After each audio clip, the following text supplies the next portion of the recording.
The Mystery of Mike deGruy. American documentary filmmaker Mike deGruy has greatly advanced our knowledge of the secrets of the ocean with his amazing underwater photography. Among his other noteworthy accomplishments, the identification and recording of an undersea saline pool is among the most fascinating. Scientists and viewers were enthralled with this amazing phenomena, which is also referred to as a lake inside the sea, which highlighted the intricacies and marvels of aquatic habitats. deGruy immediately became well known in the world of wildlife films, thanks to his exceptional ability to blend scientific knowledge with cinematic flair. He collaborated with esteemed institutions like the BBC and National Geographic during his career, winning multiple accolades for his contributions.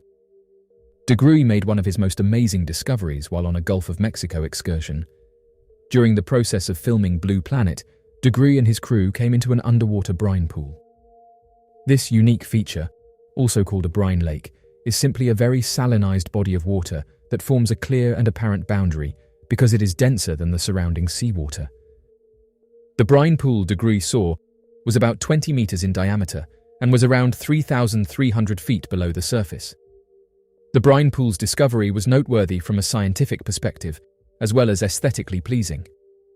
The pool's rich, briny water produced a glittering surface that resembled an underwater lake, replete with shorelines and waves. The phenomenon is brought about by salt deposits on the bottom, which combine with the surrounding salt water to form a brine that is extremely concentrated. Because of its density, this brine separates into a distinct layer from the less salted seawater above. A unique window into one of the strangest habitats on the ocean was offered by deGruy's footage of the brine pool. A strange and alien landscape was formed by the sharp contrast between the clean seawater above and the black, viscous brine below. With the use of deGruy's distinctive cinematography, this visual extravaganza was able to introduce a wider audience to the wonders of the deep sea. The brine pool has notable significance for marine research, in addition to being a visual wonder. The majority of marine life cannot survive in these harsh conditions created by the pools, but certain creatures that have evolved to withstand the high salinity and low oxygen content call them home. For instance, specific bacterial species flourish in these environments and serve as the foundation of distinct ecosystems. Researching these creatures can reveal information about the boundaries of life on Earth, as well as the possibility of life existing in similarly harsh conditions on other worlds.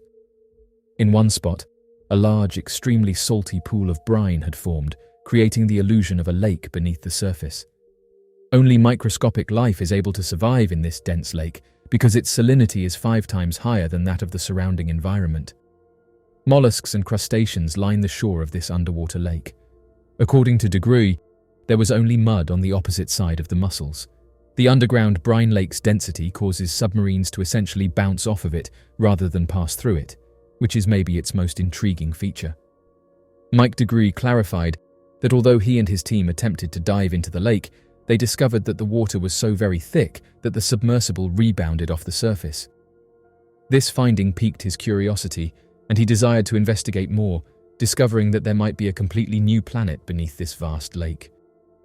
According to cited statements, Mike deGruy said the following: "The underwater scene I saw while filming for Blue Planet is without a doubt one of the most incredible things I have ever seen.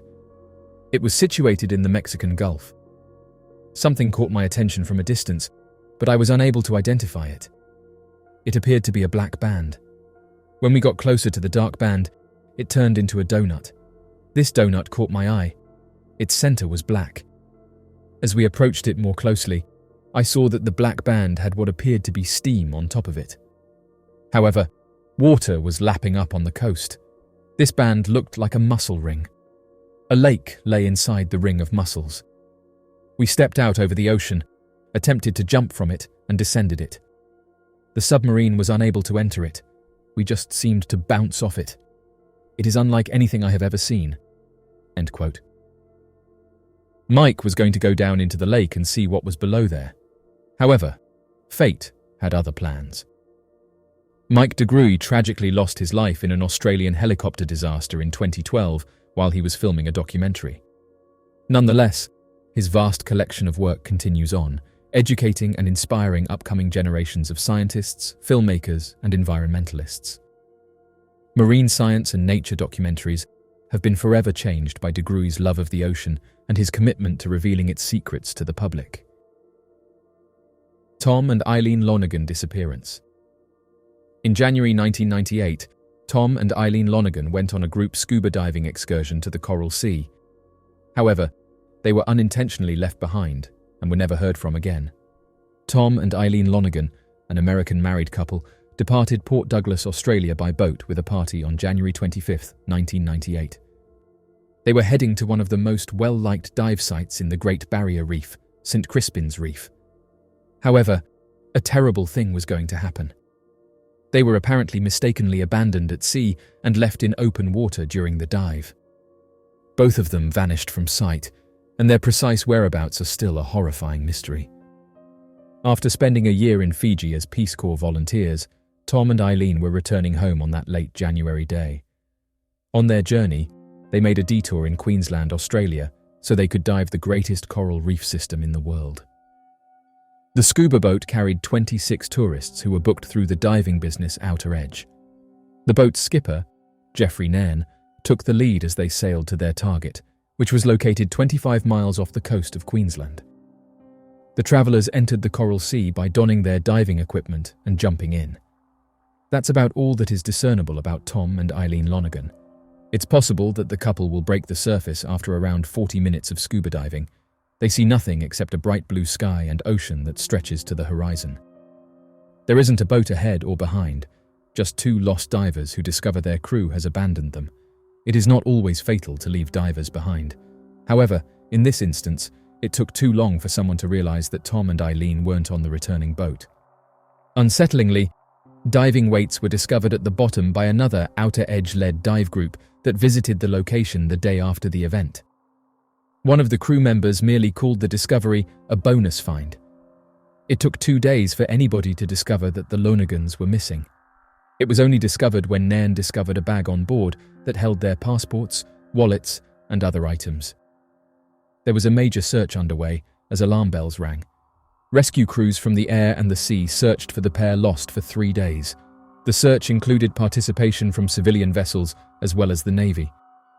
Part of the Lonergans' dive equipment washed up on the beach, discovered by rescue personnel. Among these was a dive slate, a device for taking notes underwater. Their parents denied this theory, claiming that the entries had been misinterpreted. Most people agreed that the pair drowned or was devoured by sharks, as a result of being dehydrated and confused.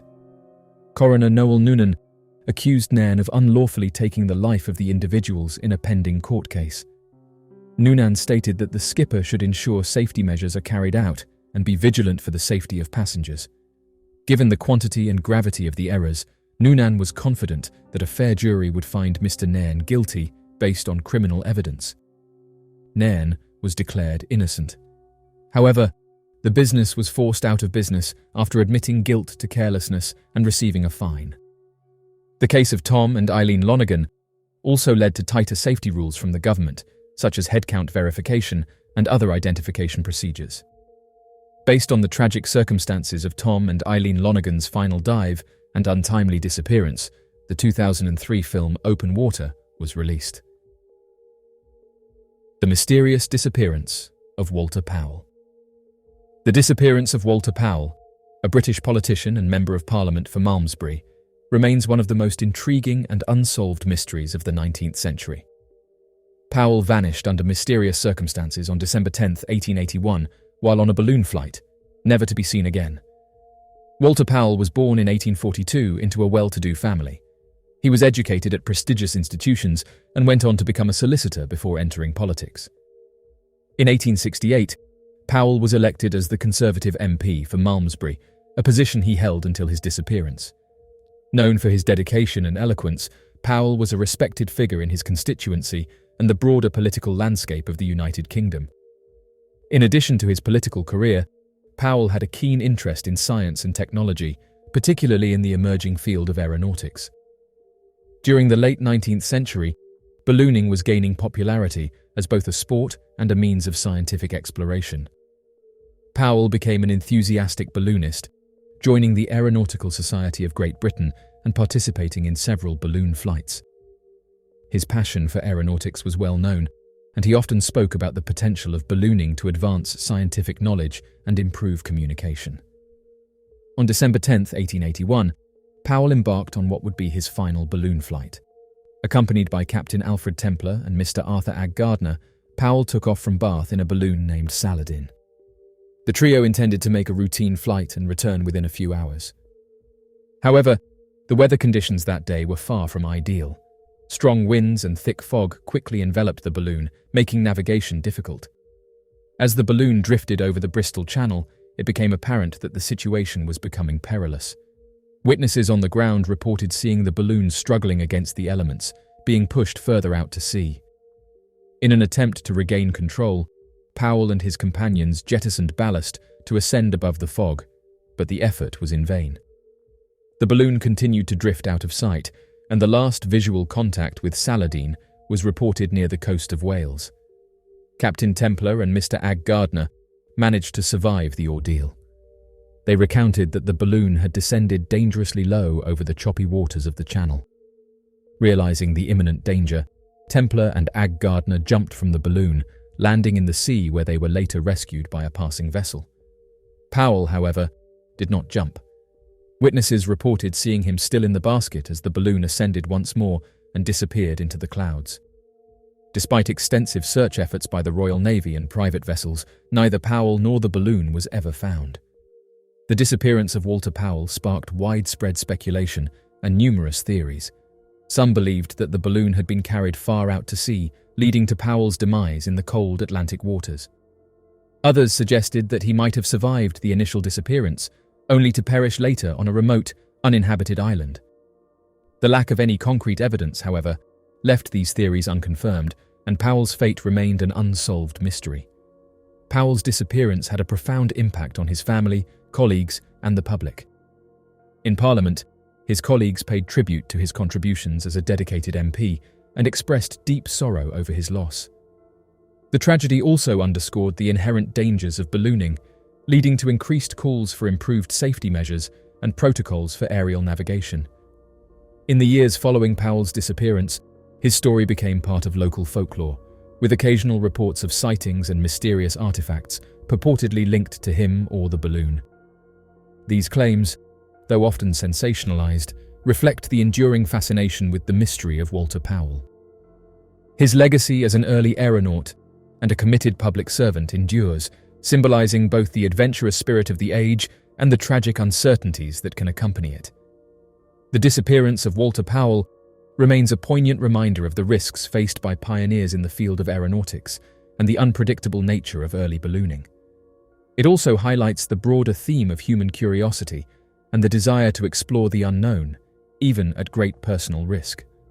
Powell's life and mysterious end continue to captivate historians and the public, representing a compelling chapter in the history of both British politics and early aviation. The mystery of the Resolven. The merchant ship SV Resolven was discovered abandoned on August 29, 1884, between Baccalieu Island and Catalina, Newfoundland and Labrador, with her lifeboat gone. In the roughly 6 hours between the final entry in the ship's log and her sighting by HMS Mallard of the Royal Navy, the crew of Resolven appears to have abandoned her for unidentified reasons. None of them was ever seen or heard from again. Owing to the strange circumstances surrounding Resolven's discovery at sea, her destiny has been likened to that of the notorious brigantine Mary Celeste. Lieutenant William L. H. Brown's gunboat, HMS Mallard of the Royal Navy, discovered Resolven on August 29, 1884. Observing the strange, erratic movements of the vessel, Mallard moved to board, and after repeatedly attempting to hail the vessel, he received no response. When the men of HMS Mallard boarded Resolven, they discovered a functional and undamaged ship with no indication as to why it had been abandoned. Her last logbook entry was made just 6 hours after her sighting. She'd taken little damage other than a shattered garden. There was no lifeboat on board, although the reason for its disappearance was unknown. The candles were burning and the galley fire was blazing. None of the 4 passengers or 7 crew members were said to be familiar to northern waters, and it was speculated that they panicked when the ship sustained ice damage, launching the lifeboat and swamping, even though no remains were discovered. After being towed into the adjacent harbour, the ship was renovated and launched once more with a new crew and owner. Her crew on August 29, 1884, vanished without a trace. This ship was given the moniker the Welsh Mary Celeste because of its mystery. Resolven met her second and last act of tragedy when she was carrying a shipment of timber back to Newfoundland from Nova Scotia in 1887. The mysterious disappearance of the Caz II. The disappearance of the Caz II, often referred to as the ghost yacht, remains one of the most perplexing maritime mysteries of the 21st century. In April 2007, the Caz II was discovered adrift off the northeastern coast of Australia, near the Great Barrier Reef, with its three-man crew missing without a trace. The circumstances surrounding the disappearance of the crew have sparked numerous theories and speculations, making it a modern maritime mystery. The Caz II, a 12-metre catamaran, set sail from Airlie Beach in Queensland on April 15, 2007. The yacht was crewed by three experienced sailors, Derek Batten, aged 56, and brothers Peter and James Tunstead, aged 69 and 63. They planned to sail the vessel to Perth, Western Australia, a journey that would take several weeks. The men were well prepared, having stocked the yacht with ample provisions and equipment for the long voyage. 5 days into their journey, on April 20th, a helicopter conducting a routine patrol of the Great Barrier Reef spotted the vessel drifting aimlessly near the outer reef. Concerned by the sight of an unattended vessel, the pilot reported it to the Australian Maritime Safety Authority, which quickly dispatched a rescue team to investigate. When rescuers boarded the Caz II, they found the yacht in a perplexing state. The Caz II appeared to be in good condition, with its engine running, a laptop turned on, and food and utensils set out as if the crew had just been interrupted during a meal. Personal belongings, including wallets and mobile phones, were found undisturbed, and the yacht's emergency equipment, such as the life raft and emergency beacon, were intact and unused. However, there were several unusual details that deepened the mystery. A sail was badly shredded, one of the boat's fenders was missing, and a fishing line was found trailing in the water. Despite an extensive air and sea search covering thousands of square kilometers, no trace of Derek Batten or the Tunstead brothers was ever found.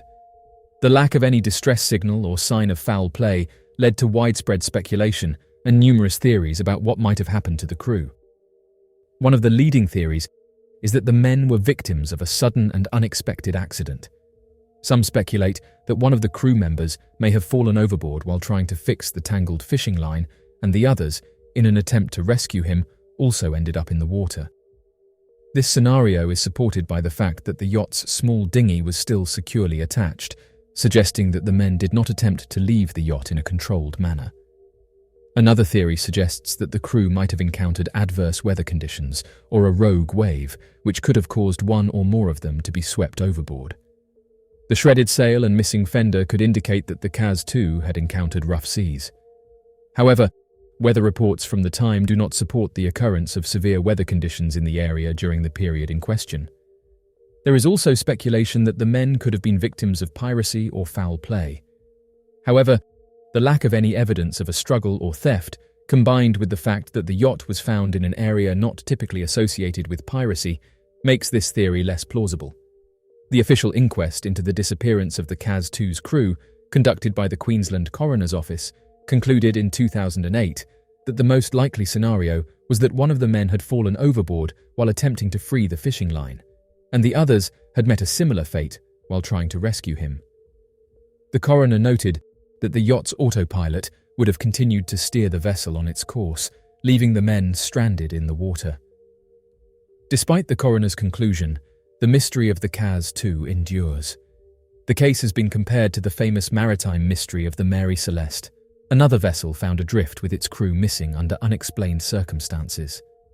The story of the Caz II has captivated the public and inspired various media portrayals, including documentaries and investigative reports.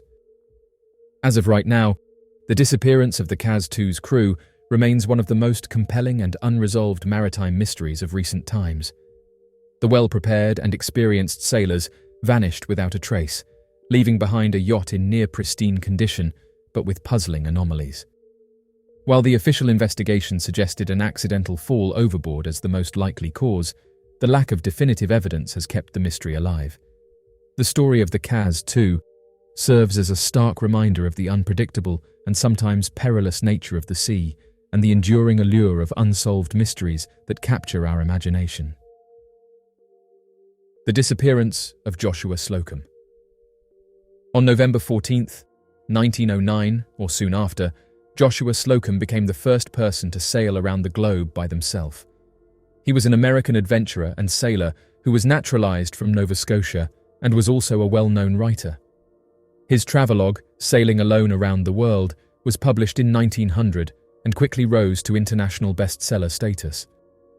When he vanished in November 1909, he was traveling in his boat, the Spray.